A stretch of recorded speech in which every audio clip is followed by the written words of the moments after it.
Welcome viewers. Today we are going to start a poem from 10th class, that is Another Woman. Okay, I am going to read out the poem to you and I will explain that all in Urdu also. Okay, so another woman. What do you understand by another woman? Here the poetess, the poet or poetess also we can say. Poetess is Miss Imtiaz Dharkar. She has written the reality of, here you see, almost when you grow up and come to 10th class and 9th class, you get the poems based on the reality of the life.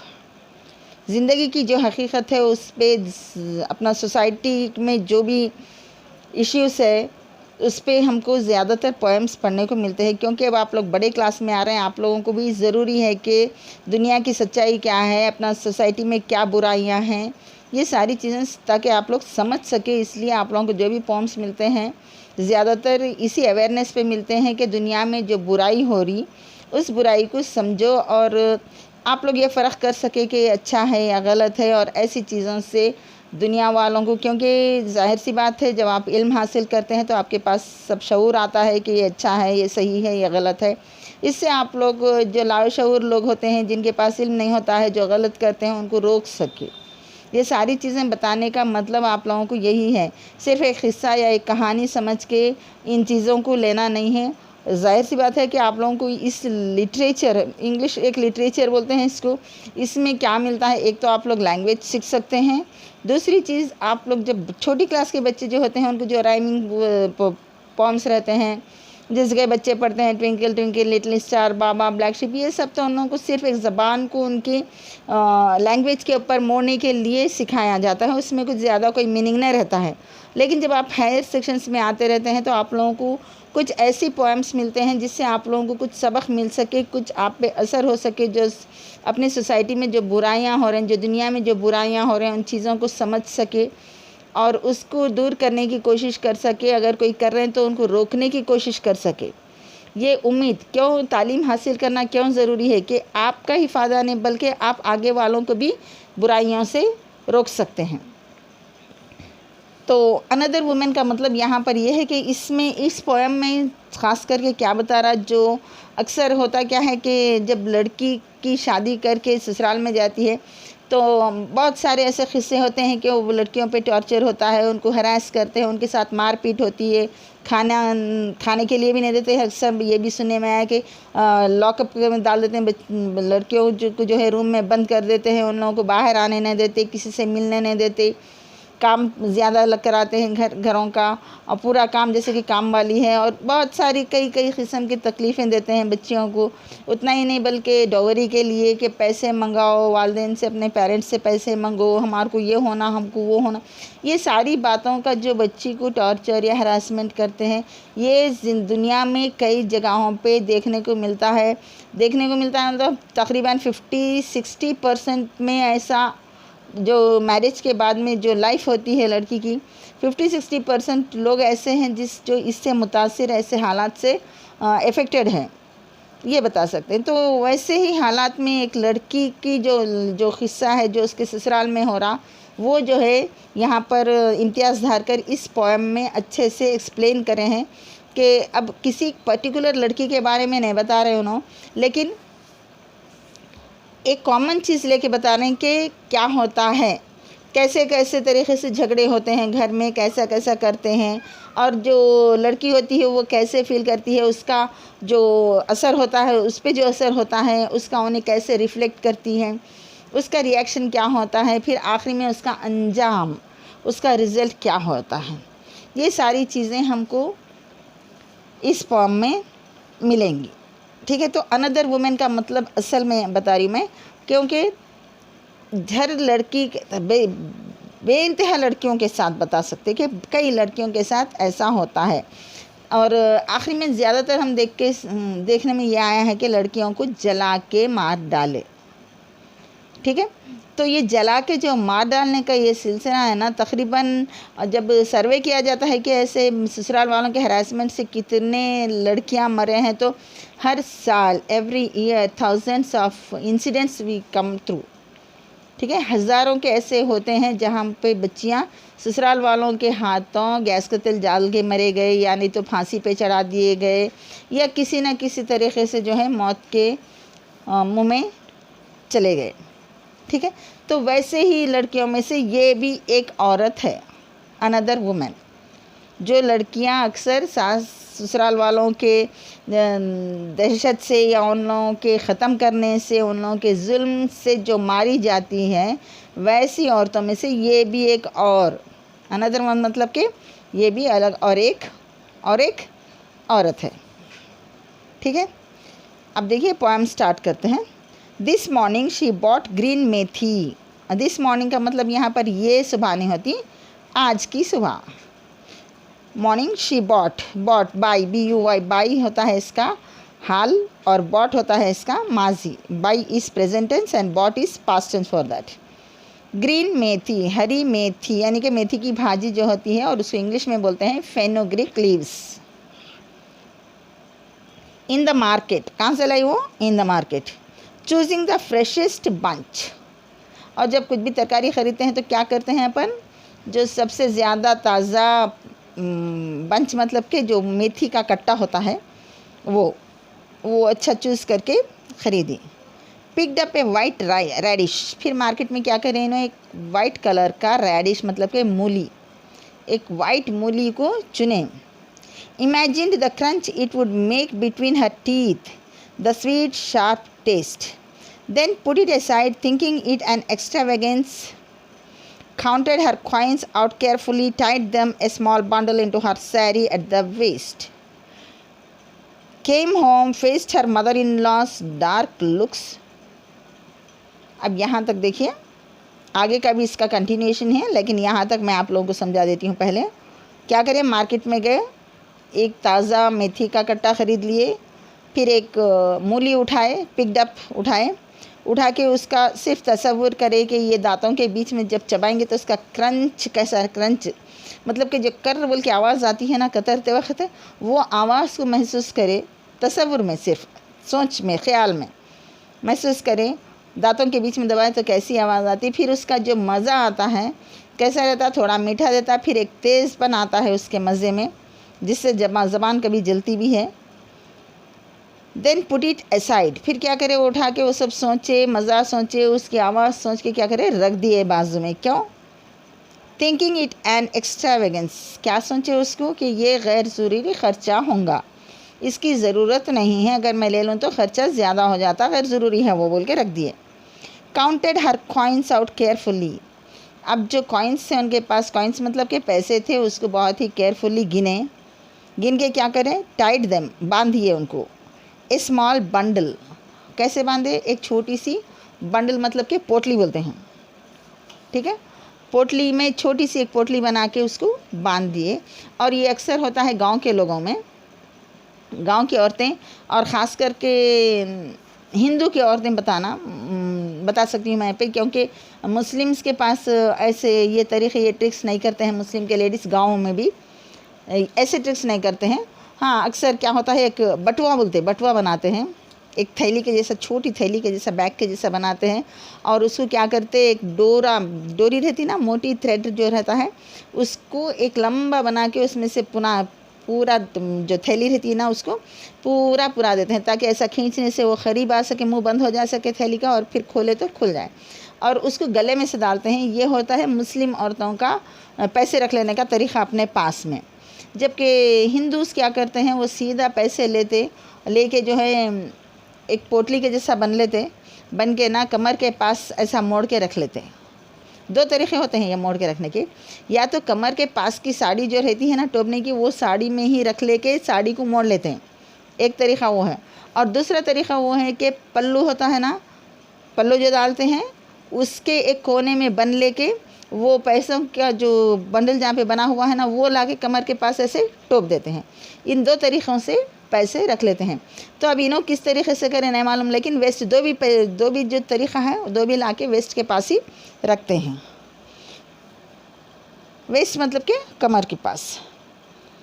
A small bundle into हर सैरी at the waste, कमर के पास रख दिया। Came back, faced her mother in loss dark looks.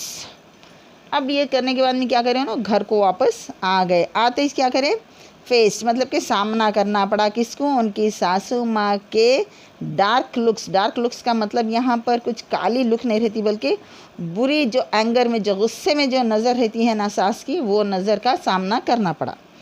फिर क्या करे, took the leaves and chopped them, her hands stand yellow from the juice, cut an onion fine and cooked the whole thing in the pot over the stove, shielding her face from the heat. अब आगे क्या करें, took the leaves and chopped them. अब जो पत्ते लेके आए थे उन्होंने उसको क्या करें, काटे बारीक। चॉपिंग मतलब कि काटना। हर हैंड्स स्टेन्ड येलो, अब उनके वो काटने से क्या हुआ, हाथों में येलो कलर के, वो जूस की वजह से, वो जूस जो पत्तों में से निकला है उसकी वजह से येलो कलर के हो गए उनके हाथ। Onion, cut an onion fine and cooked, क्या करे, एक प्याज को भी बारीक काटे, फाइन मतलब कि बारीक काटे, और क्या करे, ये सारी चीज़ें मिला के whole thing in the pot over the stove, चूल्हे के ऊपर। स्टोव मतलब यहाँ पर वही ले सकते हैं अपन पुराने ज़माने का गाँव का लकड़ी से चलने वाला चूल्हा, उसके ऊपर रख दिए। पूरे एक हंडी में डाल के, पॉट मतलब कि पकान जिसमें सालन बनाते हैं, वो हंडी में डाल के पूरे उठा के चूल्हे पे रखे। Shielding her face from the heat, अब जो आंच होती है चूल्हे में, उस आंच से अपने फेस को बचा रहे हैं। शील्डिंग मतलब कि, शील्ड मालूम है आप लोगों को, शील्ड जो है अक्सर किसी भी चीज़ से बचने के लिए जो लिया जाता है उसको बोलते हैं शील्ड। अक्सर सोल्जर्स जो है जब फाइटिंग करने जाते हैं, जब वार पे जाते हैं, उनके पास भी स्वॉर्ड के साथ में एक शील्ड भी होता है, ठीक है। उसको मतलब कि किसी को कोई अगर आगे वाले जो शॉट से अगर मारने जाने तलवार से, तो उसको आगे पकड़ते हैं ताकि इनको मार नहीं लग सके, वो होता है एक शील्ड जो आगे वाले की मार से बचाने। यहाँ पर भी इन्होंने शील्डिंग बोलते हैं, इनके पास कोई ऐसा शील्ड नहीं था जो पकड़ के आँच से बचाए, लेकिन चेहरे को थोड़ा दूर कर लेना ताकि उस आँच से, उस आँच की गर्मी से बच सके। The usual words came and beat their wings against her, the money spent, curses heaped upon her parents who had sent her out to darken other people's doors. अब देखो यहाँ पर अगला सीन क्या बताया जा रहा है। यहाँ पर एक सीन था कि औरत मार्केट में थी, तरकारी ख़रीद ली, ठीक है। अब दूसरा सीन क्या है, यहाँ पे लोकेशंस देखिए, एक मार्केट है, फिर दूसरा है एक घर। घर में आए उन्होंने, किचन में आए, तरकारी काटे, चूल्हे पे चढ़ाई। ये किचन का, घर के किचन का एक सीन है। अब दूसरा क्या है, उन्होंने वहीं बैठे हुए हैं। अब यहाँ पे अंदर से सासू माँ की आवाज़ें, द यूजुअल वर्ड्स, यूजुअल मतलब कि रोज़ जो बातें सुनने को मिलते हैं उनको सास से, सेम वही बातें फिर से आने लगे। And beat their wings against her, और ये बातें कैसे महसूस कर रहे हैं, यहाँ पे कंपेयर करना देखिए, बातों को जैसे कि एक परिंदे के जैसे महसूस कर रहे हैं, और वहाँ पे ये बता रहे हैं कि उसके जो पंख हैं उन मतलब कि उनकी बातें आके इनको beating with the wings against हर, जैसे कि वो बातें ऐसे थे जैसे कि किसी चीज़ से मार पड़ रही क्या इनको, ठीक है। द मनी स्पेंट, और जो पैसा उन्होंने खर्चा करे मार्केट में, हालांकि खर्चा कुछ भी नहीं करे, सिर्फ मेथी का कट्टा लेके आए उन्होंने, रेडिश भी नहीं ख़रीदे, पैसे गैर ज़रूरी जाते बोल के, फिर भी सास जो है उनकी पुकार रही कि पैसा हमारा बर्बाद करे। हीप्ड अपॉन हर पेरेंट्स, वो लड़की के लिए ऊपर नहीं बल्कि उनके पेरेंट्स के ऊपर भी चिल्लाते हैं। क्या बोलते हैं देखो, who had sent her out to darken other people's doors, तो यहाँ पर क्या वर्ड्स आ सकते हैं सास के, कि बस बच्ची को हमारे जान पे छोड़ दिए, हमारे घर में जाके अंधेरा करो, हमारे घर को जाके अंगार लगा दो बोल के हमारे पास, हमारे सर पे थोप दिए, हमारे सर पे मर दिए। ऐसी बातें जो होती हैं ना, यही है हीप। हीप मतलब कि एक के बाद एक के बाद एक, एक के बाद एक, ऐसी बातों का अंबार लग जा रहा, एक मतलब कि एक हीप जमा हो जा रहा वहाँ पे, इतनी बातें सुना दे रहे हैं उनकी सासू माँ। क्या बोल रहे हैं, who had sent her out, तुम्हारे अम्मा बाबा छोड़ दिए तुम्हारे को बाहर, हमारा घर, लोगों का घर जाके अंगार लगाओ। क्या बोल के यहाँ पे, peoples, to darken other peoples doors, darken मतलब के अंधेरा कर दो। अंधेरा करने का मतलब ये है कि अंगार लगा दिए तो क्या होता, सब जल के अंधेरा हो जाता, या फिर बर्बाद कर देना, या फिर कुछ ना कुछ बुरा करने के लिए भेज देते हैं। She crouched as usual on the floor. अब हमेशा के जैसा रोज़ के मामूल है ये बातें सुनने का, उनके बातें सुनाने का और ये लड़की के सुनने का। क्या करें ना, अक्सर चूल्हे के पास जब नीचे बैठते हैं ऑन द फ्लोर, ऐसा घुटनों में मुंडी डाल लेके नीचे कर दे के बैठ गए बेचारे। क्रॉचिंग मतलब कि ज़मीन की तरफ नीचे को झुक जाना। अगर वो क्रॉच टू द विंडो रहा तो विंडो से सर को लगा देना होता है, लेकिन यहाँ पे ज़मीन से तो नहीं लगा सकते, इसलिए पैरों को जो उठा के रखते हैं ना घुटनों पे लगा देते हैं। बिसाइड द स्टोव, कहाँ बैठे हुए हैं ना, चूल्हे के बाजू बैठे हुए हैं। When the man came home, she did not look into his face nor raise her head, but bent her back a little more. Nothing gave her the right to speak. और जब वो आदमी घर को आया, मतलब कि इस शायद ये लड़की का हस्बैंड हो, जब घर को आया तो फिर भी उन्होंने उठा के नहीं देखे सर, बल्कि और भी सर को नीचे झुका लिए, ये सोच के कि फ़ायदा क्या है इनको भी बोल के। क्योंकि अक्सर क्या होता है घरों में, हस्बैंड जो है अपने पेरेंट्स की साइड लेते हैं, ख़ास करके अपने मदर की और अपने सिस्टर की, और ऐसे में जाके जो वाइफ्स आते हैं, बस जगह ऐसा होता है, हर जगह नहीं, जिनके पास इल्म है, जिनके पास नॉलेज है, ये समझते हैं कि हर एक के राइट्स बराबर है, जिनको राइट्स का पता होता है वो लोग नहीं करते, लेकिन बस जगह वैसे भी करते हैं, राइट्स मालूम होने के बावजूद भी करते हैं, लेकिन रेयरली होता है वो। और जहाँ पर ये राइट्स, बीवी के जो राइट्स हैं वो नए मालूम होते हैं, ये लोग क्या करते हैं, सिर्फ अपने पेरेंट्स की सुनते हैं, अपने सिस्टर्स की सुनते हैं और वाइफ्स को इग्नोर कर देते हैं। तो ऐसे में जाके वाइफ्स क्या करते हैं बेचारियाँ कि अब इग्नोर ही करना है, जो बोले तो उस पर कुछ तो एक्शन होने वाला नहीं, तो बोल के फ़ायदा क्या। Nothing gave her the right to speak. अब उनको कोई बात करने का हक़ ही नहीं था। हक़ कैसे रहता, हाँ अगर बोले चलो भाई ऐसा क्यों कर रहे हैं, ऐसा क्या है, जाने दो, लाइट लो, ऐसा कुछ बोले तो भी शायद बेचारी को तसल्ली मिलती, लेकिन वो भी नहीं बोलते थे, लिहाजा बोल के भी कुछ फ़ायदा नहीं है। Nothing gave her the right to speak. ससुराल में अक्सर लड़कियों के साथ जहाँ पर जुल्म होता है कि उसको वहाँ पर कुछ भी बोलने की भी हक़ नहीं रहता है, कुछ बोलने का। She watched the flame hiss up and beat against the cheap old pot. अब वो देख रही थी चूल्हे में जो आँच हो रही ना, आँच कैसे आ रही, ऊपर एकदम ज़ोर करके हिस का मतलब क्या है, वो एक जैसे नाक सांप होता है ना, कोबरा हिस करता है, फन फैलाना, उसी तरह इनको जब हर चीज़ देखो, जब अपने दिल में तकलीफ़ होती है ना तो हर चीज़ गलत ही दिखती है, हर चीज़ बुरी ही दिखती है।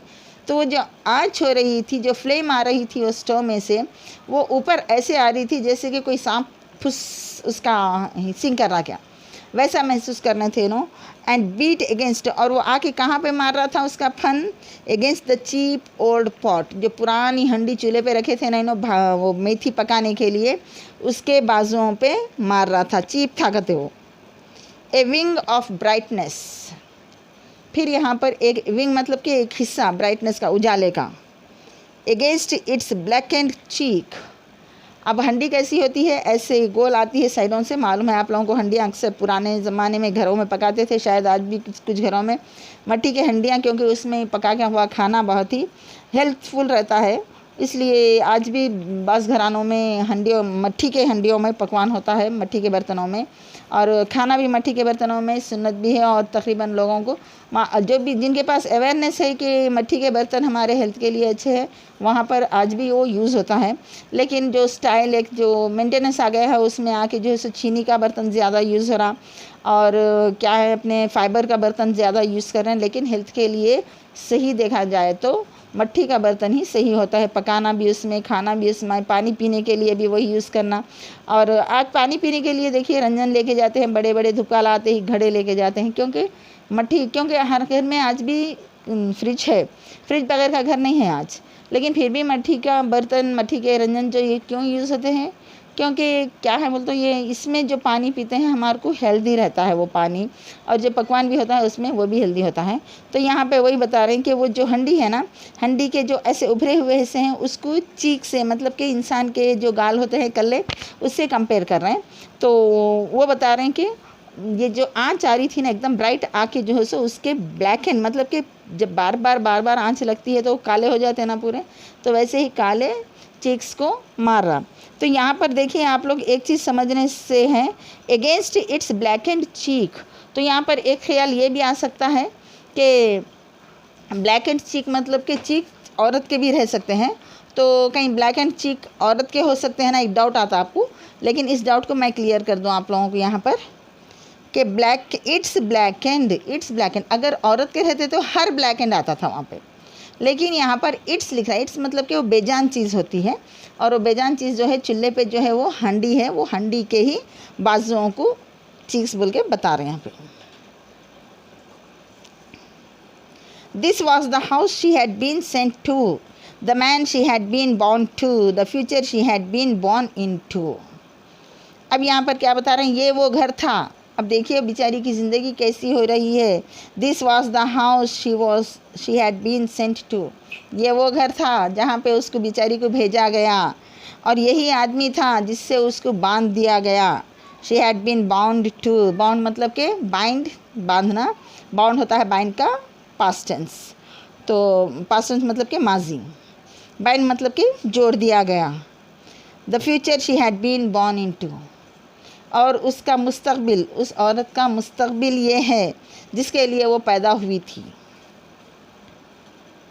So when the kerosene was thrown, आप देखिए यहाँ पर, तो जब उसके ऊपर केरोसिन फेंका गया, just a moment of surprise, a brilliant spark, बस एक पल के लिए सरप्राइज, हैरत में रही एक पल के लिए, फिर क्या हुआ, ए ब्रिलियंट, एक बहुत ही तेज़ चिंगारी या फ्लेम बता सकते हैं वहाँ पर।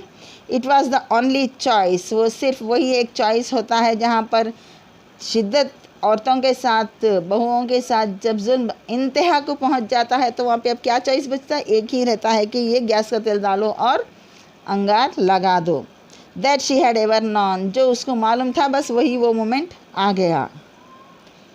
अनदर टॉर्च, बस दूसरा टॉर्च का मतलब यहाँ पर मशाल जो जलती है, ये औरत फिर और एक टॉर्च बन गई, मतलब कि फिर जलने लगी ये औरत यहाँ पर। Blazing in the dark, blazing मतलब कि इतनी रोशनी निकल रही इसके जलने से, मगर जारी किस तरफ, वो अंधेरे की तरफ, मौत की तरफ। अनदर वुमेन, फिर ये एक औरत थी। अनदर वुमन मतलब कि और एक औरत, क्योंकि एक कॉमन चीज़ बन गई है औरतों को जलाना, तो ये भी और एक औरत थी वो। We shield our faces from the heat, अब यहाँ पर ये लास्ट लाइन जो लिखी है, we shield our faces from the heat, इसका मीनिंग क्या है कि हम सिर्फ अगर गर्मी, आज की थोड़ी सी गर्मी भी आती है तो हम अपने चेहरों को बचाते हैं, लेकिन यहाँ पर क्या कर रहे हैं कि औरतों को पूरी तरीके से जला दे रहे हैं, केरोसिन डाल के, पेट्रोल डाल के, इतनी बेरहमी से जला दे रहे हैं, ये भी नहीं सोचते कि इंसान है उसको भी तकलीफ़ होती है। अगर यही उन लोगों के साथ हुआ तो मीडिया पे आ जाते हैं रोते पीटते दहाड़ते हुए, ठीक है। तो ये औरत के साथ जो वक्त से मतलब कि हालात सोसाइटी के जो हो रहे हैं, जो तरीक़ा चल रहा, इसलिए it has become very very important. आपको मालूम है आज ही नहीं बल्कि ये बहुत पुराने ज़माने से, जब हम फ्रेंच का हिस्ट्री पढ़ेंगे, फ्रेंच हिस्ट्री में भी मिलता है ये कि जो औरत के पास पैसा रहता था ना उस ज़माने में, वही औरतों को शादी करते थे।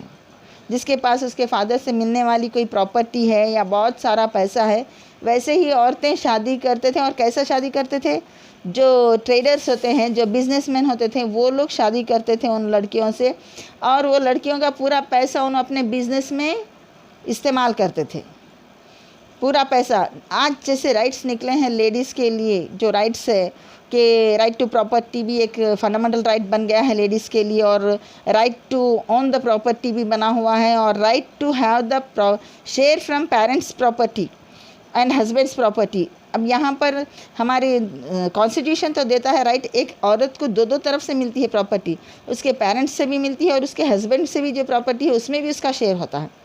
लेकिन इन सब चीज़ों को बाजू रख दे के औरतों के साथ ये सलूक किया जा रहा है हमारी सोसाइटी में।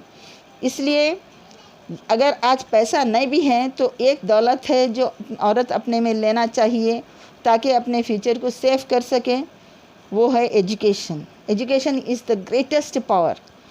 वो हिंदी में एक दोहा था, सरस्वती के भंडार की बड़ी अपूरा बात, ज्यों ज्यों खर्चे त्यों बड़े, बिना खर्चे घटी जात। एजुकेशन, नॉलेज, तालीम एक ऐसी चीज़ है जिनको आप जितना खर्चा करेंगे आपकी उतनी बढ़ते जाएंगी। वही पैसा है, आप पैसा खर्चा करेंगे तो क्या होता, जैसे जैसे खर्चा करेंगे वो कम होते जाता। लेकिन तालीम एक ऐसी चीज़ है जिसको आप जितना खर्चा करेंगे उतना बढ़ते जाएंगे आपके पास। और ये बहुत बड़ा पावर है औरत के लिए, ख़ास करके एजुकेशन। जो आज हर गवर्नमेंट भी जो है सो गर्ल्स के एजुकेशन पे बहुत ही ज़ोर, बहुत सारे फैसिलिटीज़ प्रोवाइड कर रही हैं। तो हर एक से यही है कि गर्ल्स ने बॉयज़ को भी आना चाहिए। ऐसा नहीं है कि गर्ल्स ही पढ़ रहे हैं और बॉयज़ क्या कर रहे हैं। ये बहुत ही बुरा है कि बॉयज़ इसको ये सोच के कि गर्ल्स को एम्पावर होने की ज़रूरत है, हम तो जुल्म करने वाले हैं। गलत है, इंसान की सोच नहीं है ये। ऐसी सोच को बाजू में रख देना चाहिए हर एक शख्स को, और मसावत के साथ में अच्छी ज़िंदगी के लिए। लेकिन औरतों को पढ़ने की बहुत ज़रूरत है आज के सोसाइटी में, ख़ास करके क्योंकि वो भी एक वेल्थ है उनके पास, अनटेकन वेल्थ है। वो ऐसी प्रॉपर्टी है जिसके लिए अब ये भी देखने में आता है कि हम किसी लड़की को बहुत सारा या घर, शादी में एक घर दे दिए, थोड़े दिन होते नहीं होते बस हस्बैंड के तरफ के लोग फोर्स करते, प्रेशर डालते कि वो घर हमारे नाम पे करो, वो घर जो है सो हमारे बेटे के नाम पे करो। लेकिन आपके पास अगर एजुकेशन का वेल्थ रहेगा तो कोई नहीं पूछ सकते कि आपका हमारा जो वेल्थ है हमारे को दे दो, हमारे नाम पे करो, क्योंकि वो होने वाली चीज़ नहीं है। और एजुकेशन से बहुत बड़ा सपोर्ट, पहली चीज़ तो आप अपने राइट्स को जान सकते हैं। आपका जो राइट्स है, आपको जिस तरीके से रहना है, ये सारे राइट्स आप पहचान सकते हैं और आप एक इज़्ज़तदार ज़िंदगी गुजार सकते हैं। ठीक है, तो आज हम इस पोएम को ख़त्म करते हैं। ये बड़े ही अफसोस का, मतलब कि इसका एंड जो था बहुत ही अफसोसनाक एंड हुआ है। दुआ है कि ऐसा किसी लड़की के साथ ना हो।